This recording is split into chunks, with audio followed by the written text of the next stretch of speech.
Okay, so we're going deep today into some really powerful stuff. Top 10 American novels. Yeah, buckle up. We're not talking just like, high school English class reading lists. Bro, no, not at all. These are the books that, they've shaped how we think about America, about ourselves even. Exactly. I mean, we've got everything here. You want to talk about racism? Boom, you've got it. Yeah. The American dream? Oh, yeah, it's here. But like in all its messy glory, we even got post-apocalyptic worlds to explore. And that's just scratching the surface.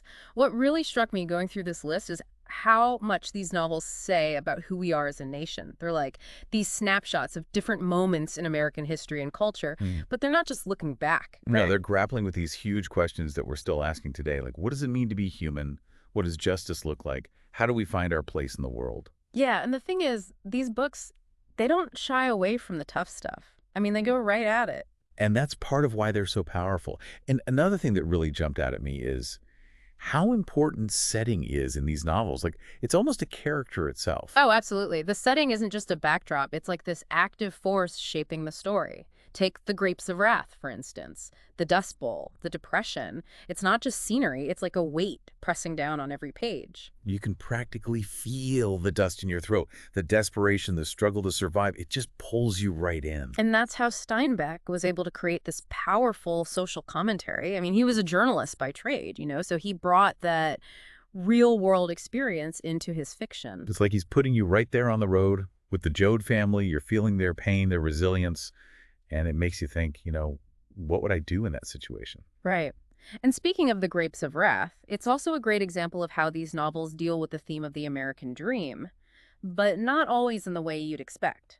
Yeah, for the Joads, the dream is just like basic survival. Food on the table, a roof over their heads. It's not about mansions and fancy cars. Exactly. It shows how, for many, that classic image of the American dream is just totally out of reach. The system is stacked against them, and then you have a novel like The Great Gatsby, where the dream is, well, it's twisted, it's corrupted. Oh yeah, Gatsby, he's got it all, right? The mansion, the parties, the beautiful woman. But underneath it all, it's hollow. It's empty. And that's what Fitzgerald is so brilliant at capturing, the dark side of the American dream. That relentless pursuit of wealth and status can actually lead to tragedy. It makes you wonder, listening to this, what does the American dream even mean today? Has it changed? Is it even attainable anymore? What do you think? That's the question, right? And that's what's so great about these novels. They make us think. They challenge our assumptions. And you can see how the authors' own lives, their experiences, often influence the stories they tell. Like Harper Lee, growing up in the South, dealing with the realities of segregation and racial injustice. That all comes through so powerfully in To Kill a Mockingbird. Absolutely. Scout's innocent perspective, Atticus Finch's moral courage, it all comes from Lee's deep understanding of that time and place. And then you have someone like Mark Twain, whose wit and satire in The Adventures of Huckleberry Finn expose the hypocrisy of society in a way that's still relevant today. Yeah, these books, they don't just stay on the page. They become part of our culture. They seep into movies, music, art. Think about the impact of To Kill a Mockingbird, the countless film adaptations, the debates it still sparks about race, justice, and morality. That's the thing. These stories, they stick with you. They make you question. They make you feel. Yeah. They're not just entertainment. They're like touchstones for understanding the American experience. Exactly. And I think that's what we need to keep in mind when we think about what makes a great American novel. It's not just about beautiful writing or clever plot twists. Right.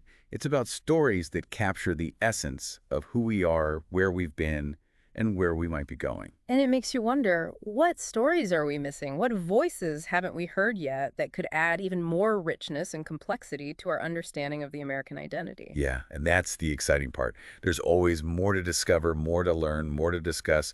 Hopefully this deep dive has sparked your curiosity.